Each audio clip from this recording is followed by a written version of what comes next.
Yeah. All right. Well, I'm Bekka, just Bekka. My name is Sunny. I just really want to share my experiences, and We're here to get haunted. yeah, we just want to get haunted. We're here to talk about all things spooky and creepy because we're Spooky. spooky and creepy. What got you into some paranormal stuff? Like, where did it all start? There's just this lingering presence that's just always been there.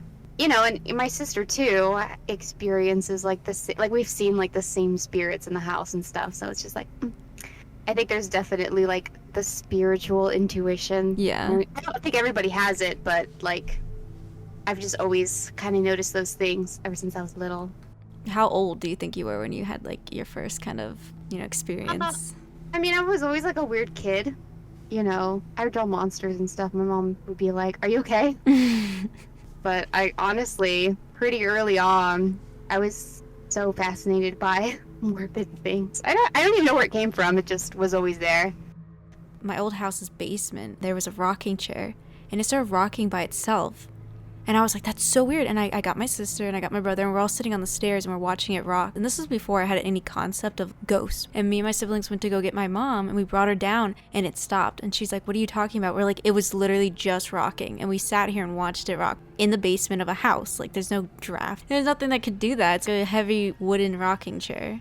Someone told me about ghosts, and I was like, what is that? And I started watching like paranormal stuff, and then ever since then I've always had either like weird experiences or just unexplained experiences that I'm like, okay, I kind of want to dig into this and find out more. Ever since I realized what it probably might have been, what it could have been, I was like, uh-oh. Oh no, it's like opened up a whole new world. Have you ever, like, something weird happened and you immediately Google, is this an omen? Yes, yep, all the time. I was like, oh, that's weird. Let me Google this real quick. You're like, hold on, let me make sure. What do we plan to do with this podcast and this channel? Investigate the paranormal, you know. Oh yeah. Like real paranormal investigators. Oh yeah, because right now we're fake ghost investigators. And the tours. Yeah, no, I think we could do so much with this because we're both really interested in this. We should do stuff like run some practice paranormal investigations at someone's house, seeing what other experiences people have with paranormal that we want to share with you guys. Yeah, I mean, we could even do like reaction videos and stuff. I watch so many YouTube videos that are like real ghosts caught on camera. Oh yeah, that'd be really fun. I didn't even think about that. I've seen the ones that are like try not to get scared challenges, and people will like stream those and like their reactions to them. I think that would be cool. Oh, yeah, that'd be fun. Bekka, what have you done before? Like along these lines, have you done any investigations? Anytime I go any place with my parents that has some kind of historical significance, the first thing I'll do is look up paranormal experiences people have had there. And I'm like, okay, now I know if this happens or this happens. Like I've been to St. Augustine. I think that's somewhere we should definitely go. Yeah, I've never been there. Like there's certain ghosts that people like always see. Like I think there's like two little girls that people will hear, and I'm just like, okay, I'm gonna see ghosts. I'm gonna see ghosts. I'm so determined. Did you see any? I never have though. Like I'm so jealous of people who are just like, yeah, it's spooky. I don't understand how you're so jealous, because I've had so many experiences to the point where I'm like, you know what? Take it. Have it. You can have it now. I really feel like I've only ever had them in my own house. Yeah. I don't know if it's just because it's familiar and like I know, like it's your average. I say average. Other than like, I don't even know, could you call it a full body apparition if the ghost doesn't have a head? Yeah, I mean, did it have a body? Yeah. Okay. Oh yeah, I guess full body. Yeah. And then like stuff randomly falling off the walls. That happens all the time. And like nothing will be moving. It just suddenly will just pop off the wall, and it's like, that's not normal, right? It's like your cat. The ghost is over here just knocking stuff over just out of spite. Ghost cat. Ghost cat. One of my older sisters said that someone died in the house before we bought it. But like, I don't want to pay to find out because all those apps are like, but you have to pay.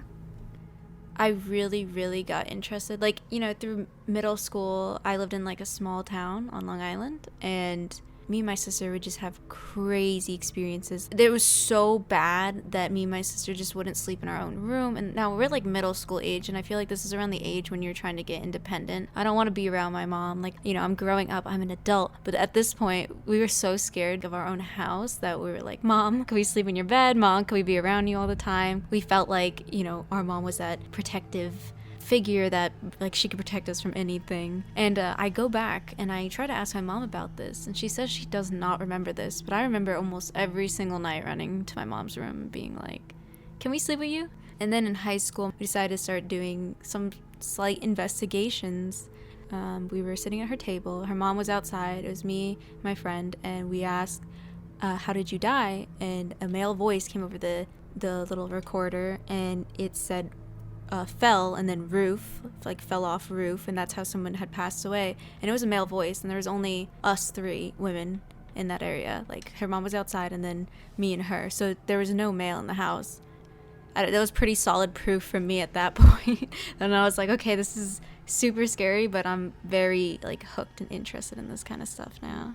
Scary, but I'm into it. Yeah, but no, I'm excited because I'm hoping to do some investigations with you, and so you can have some experiences, and I'll go hide in the corner, and it'll be good. I'll just keep my eyes closed, and then you can find everything. I'm like, hey, demons. Yeah. Just because I live in this house, I think that's one of the reasons I haven't investigated my own house. It's like, yeah, I feel like there's a spirit that lurks in this house, but do I really want it to be more prevalent? That's why when you were like, yeah, we can investigate my house, I was like, oh, you brave soul. I was like, okay, if you insist, we'll do your house. It'd be cool. I mean, I always joke when, like, I'm here by myself and I'm like, I can get a Ouija board. I'm lonely. I'm gonna talk to the girl who lives in my house. Oh my god. So are you interested in that stuff, like the Ouija board and seances? Oh, I mean, I'd never do it in my own house. Yeah. At least what some people believe, that like demons and stuff have to be invited. And like with those kinds of things, you run the risk of inviting those things in. Yes. So like, again, I would never do it in my own home, but like, I'm not against it. I mean, I'm against doing it here. Yeah, I'm pretty heavily against doing Ouija boards, and I think it's literally the exact reason you just said, because I believe it's inviting something stronger. So like, I've seen full body apparitions. There's thunder going on in the background scaring me. I've seen like full body apparitions and stuff. Would you hear that? Yeah. Ooh, spooky. I mean, I can hear it outside. Okay, it's so loud. I've seen, full body apparitions, and I've known it, wasn't anyone in my house. 2 of them, and that was more than enough for me to be like, okay, I don't want to mess with anything that could be stronger than just a spirit entering my house.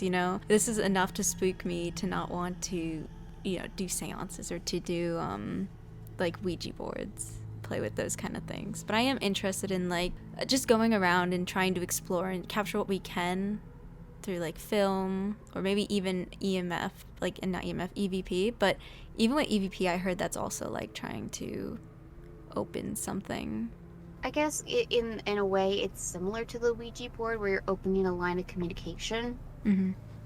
I mean, I understand why it could be equally as dangerous. Yeah, and I mean, obviously it would be interesting to capture something, like something real and tangible to show people. But at the same time, it wouldn't be worth it if we didn't capture anything tangible and then we start getting haunted. And then I'm like, oh, okay, this is good. Have you ever just like had like the intuition that a place was haunted? Oh yeah, like when you just walk into a house and get that like shudder. Oppressive. You get that like awful feeling. It feels like everything is like pressing in on you. Yeah, and you're like, I don't like this. I've definitely gotten that about certain places. The worst was when we lived out in California, we went to the Winchester mansion. That's just haunted. Oh yeah. Like being in there, like there was just this very oppressive force almost. Oh. That just envelops the whole house. I didn't see any ghosts or anything, but it was just kind of so off. Yeah, the feeling. Do you know the story of the Winchester mansion? You want to tell me? Yeah. Sarah Winchester built this mansion that basically a maze, a fun house. There's staircases that go nowhere and doors that lead on the second floor that lead outside. Okay. Her husband was the one who invented the Winchester rifle. And after he died, she became very paranoid in the house. So she went to see a fortune teller, and the fortune teller told her to keep building onto the house to confuse the spirits. And the spirits that she was being haunted by was everyone who was killed by a Winchester rifle. So It's a lot. yeah. She was like so superstitious. Like she like destroyed every photograph of her. There's like only one photograph remaining of her, and it was like a candid shot that somebody got of her in her carriage. She must have been scared by something to cause her to start looking into this, though. Obviously, she's grieving from her husband passing. It had to have been something like happened. She's all of a sudden, what is this? I think that she felt like she was being haunted. It wasn't until she saw after the fortune teller, and the fortune teller told her that it was the ghosts of the people killed by the Winchester rifle. I haven't looked into the story. I was like a little kid when I went, and even I was just like, this shit haunted. I wonder if it helped, like making all the extra rooms and doors and everything. I wonder if that actually helped her in the end, or if it I don't know. It didn't. I know that there was one room, and it was definitely the most oppressive room in the entire house. And the tour guide told us that's where she did her seances, also inviting the spirits in. I mean, yeah. I mean, that's all on her. Like, I mean, we're planning on doing stuff, so we're technically. No. Don't say it's all on her. Don't worry. Don't. It's fine. We're fine. We're literally fine. Oh my gosh, her birthday. Oh no, sorry, that was the day she died. I was like, her birthday's the same as mine, but it was the day she died. Oh my gosh. Okay. That would have been a really weird coincidence. Yeah, that would have been really odd. Of all the stories to start talking about, that one. Like, I definitely like to go back now that I'm more into ghosts and paranormal stuff. Yeah. Like, before, it was just kind of like a wacky tourist attraction. So this is a paranormal podcast. Are we also going to cover, like, urban legends? Are we going to cover, like, aliens? Oh, yeah. I mean, it's all technically under the blanket of paranormal. Yeah, I agree. I love aliens. I'm just like, yeah. Yeah, it's such a... Abduction when? No. It's such a interesting, like, concept. Everything paranormal. Yeah. I mean, I kind of hold aliens in the same category as spirits, if that makes sense. Like, I don't think the aliens are, like, from outer space, but, like, maybe a different plane of existence. Interesting. I'm really excited just to hear other people's experiences, because when it comes to, like, urban legends and aliens, I don't have a lot of experience. So I think hearing other people's stories and being able to share those will be definitely eye-opening. I have a lot of experience with ghosts in particular. Yeah. A lot of uncomfortable. Cryptids is another. What's like, that? The cryptozoology, that's like Bigfoot. Oh, okay. Anything that's like hasn't been proven it exists, but people still. Yeah, there's been sightings. Yeah, like the Okapi for the longest time was thought to be a cryptid until someone like this guy was like, "Oh, I found a half zebra, half giraffe, half antelope thing," and everyone's like, "You crazy? That doesn't exist." And then someone else discovered it, and it turned out to be a real thing. All things spooky. Yeah, all things spooky. I'm down for. What kind of story would you like to hear? Would you like to hear an apparition, a noise, my name being called, stuff being thrown? Apparitions are the most fun. So I think I've told you about the woman in my house, but I don't know if I've told you about the guy I saw in my grandparents' house. Ooh. So I was living with my grandparents, and I was home alone. I was just in the living room watching TV, probably for like 3 hours, waiting for my grandparents to come home. And I'm about high school age at this time. And kind of out of the slight of my eye, I see movement, so I turn and I look, and I see the back end of a dark figure, like tall, dark figure, just walk into my grandpa's room into the shadows. And I go, "Pop."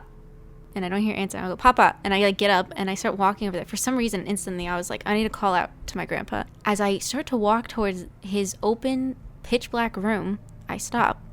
And I look at the room and I'm like, I'm home alone, aren't I? I'm not walking in there. I felt this instant dread. I'm not going in there. And I got so freaked out, I like ran into the living room, turned on every single light in the house other than his bedroom, and I waited for him to come home, and I told him about it, and he just is like, that's nice, that's cool. And I was like, okay, well. Did like your grandparents, have they seen anything in the house? I don't think so. Cabinets would be open, like randomly. Like I would get up to go get a snack at like 1 o'clock in the morning and the cabinets would be open. And I'd close them, and it got to a point where I was doing it every single day. You want these open? I'll leave them open. And I just stopped closing them. And then I think my grandma would just wake up in the morning and close them. And she didn't think anything of it? No, Like, I don't think. She felt like weird. just these kids are going in here, grab snacks. Nobody would be up. It would be just me because I game really late into the night, and all the cabinets, like every single cabinet in the kitchen, would be open. I haven't asked them recently because I don't want to freak them out. Do you have a ghost in your house? Yeah, by any I don't want to chance? scare them. In my grandparents' house, it could have been haunted. Probably the last time I was there, I was like really, really little. Mm-hmm. They had like a colonial home. It was actually built the 16 or 1700s. It might have been 1600s, but it was a gorgeous, gorgeous home, and it was just this classic colonial home, and it was so old. And I was like, there's no way that wasn't haunted. But again, I don't even remember it that well. That would be an interesting spot to look around. Yeah, up in Connecticut. I mean, any of the older, or I guess have a deeper history. So we're excited to see where this channel can go. I'm really excited to actually get in and do some ghost hunting. As scared as I am, like I'm actually pretty excited about it. Yeah, me too. I'm also excited to just like tell stories and just share other people's experiences and let people know like other people have these experiences. It's okay to talk about it. With like, there's apps and stuff that can make it look like a ghost or whatever. Like, I guess technology has advanced to the point where it's so easy to fake something that a lot of people are scared of being called out that something's fake, less likely to share their experience, at least some truth to all of them. You're writing a story, there's got to be a reason why you thought it up.